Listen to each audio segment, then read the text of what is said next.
Thought I'd get out for a little bit today. Um,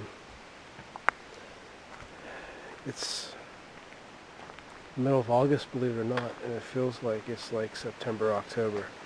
It's only in the 60s. It's nice and cool. It's a good day for hiking. You don't get a much better of a day than this. To be quite honest, I'd prefer it to be hot, but you know, I learned a lot from my grandfather about being out in the woods. And what I learned is that when you're out here, it's not just hiking through it. It's not just being aware of every step you take and every plant and every circumstance. It's knowing the season of it too. I was out here about a month ago and there are all these big beetles that are crawling around. Pretty creepy, but they have their breeding season. The deer have theirs. Each of these plants have their own stages they go through. Well, you might come out here one month and think it's just a weed. The next month is this beautiful flower. That's what makes it so spiritual. That's when you actually feel you're connected to nature. You know, that's what I'm talking about when I say living in tune with nature. This old tree, you know, is home to a lot of different animals, and you're out here and you're with the animals, so you get a real feel that all your instincts kick in. Now people ask, you know, what signs can you look for this time of year? What the winter is going to be like? What things are going to be like? I'm looking all around me, and I'm seeing with this maple, and there's some beech. There's a lot of oak, and they're losing their acorns and beech nuts in August.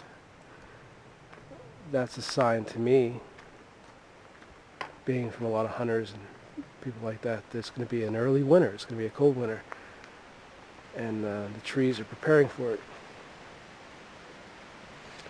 Another sign, like it's about ready to rain here in a little bit, I can tell, because when it starts to rain, you'll see the leaves turn upside down. You'll see them. It's a weird look, but you'll notice it. And what that is they're kind of protecting themselves so they don't get washed out. Because when you get water on the leaves, when the sun does come out, it'll burn them. All these things in nature, being aware of them, and all this wild blueberry and blackberry, and knowing that when it's in season, you're going to have a lot more bear that are going to be eating that. It's just a beautiful day out here to hike, and just take all this all in. You know, I love it. I love every minute of it. I wouldn't miss it for the world.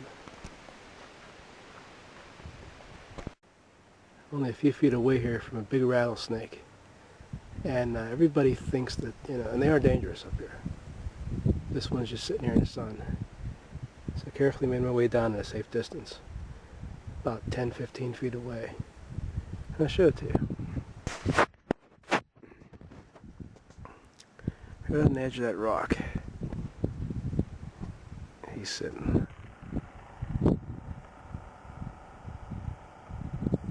Kind of pan in a little bit.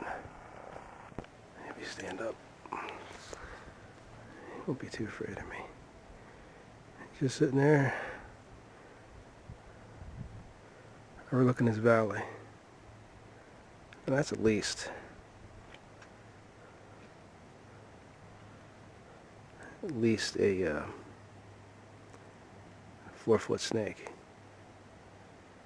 You can see it's a brown to black timber rattler with the stripes on it. Its head is like right about, let's see, the head's like right there, and you can see the tail with the rattle on it.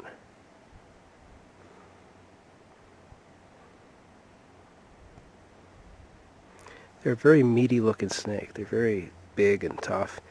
But don't kid yourself. They can sneak down in one of these little holes and cracks, and they can hide very easily.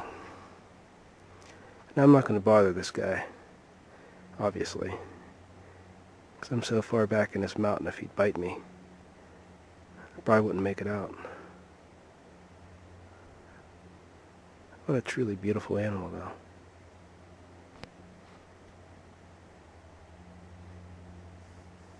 You can see why they love it here.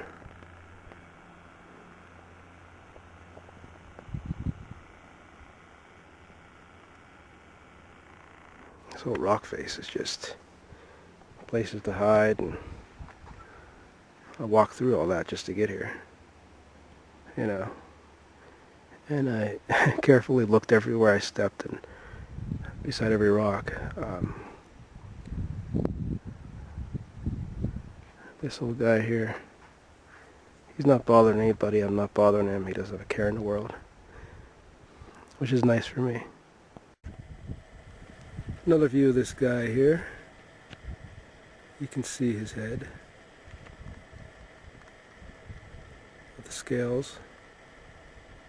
Nice wide head. If you're dealing with a viper, they've got pointed head like that.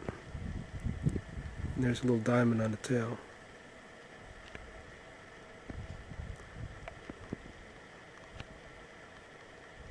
It's about as close as I can get. Safely, at least. You really get the feel for an animal like this in its natural habitat, just how beautiful it is. Why you have to be careful and respect everything around you, and like I said, with nature, be mindful of every step. And the leaves, those things blend right in, you never see them. And look how dark they are. I mean, just look how dark the tail. I'm going to zoom back in. Between the tail and the stripes on it. You see just how black it is. Too much. There we go. Not moving. And it's waiting for one of these mice to come along. It's not sitting there thinking it wants to hurt a person. But it's, they know how to hide, and they've got camouflage, and they got fangs with neurotoxic venom. That one drop would kill an average man. Very strong bite. That one there, several feet long, say at least 4 or 5 feet.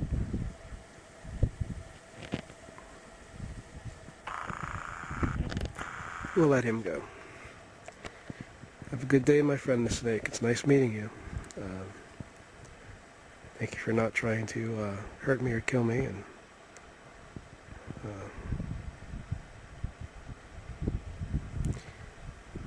yeah. Hopefully you don't have any friends around here.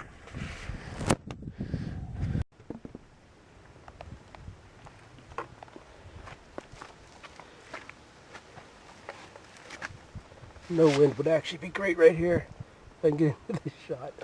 I'm very careful right here too. I'm going to show you why. That is the skin of a rattlesnake.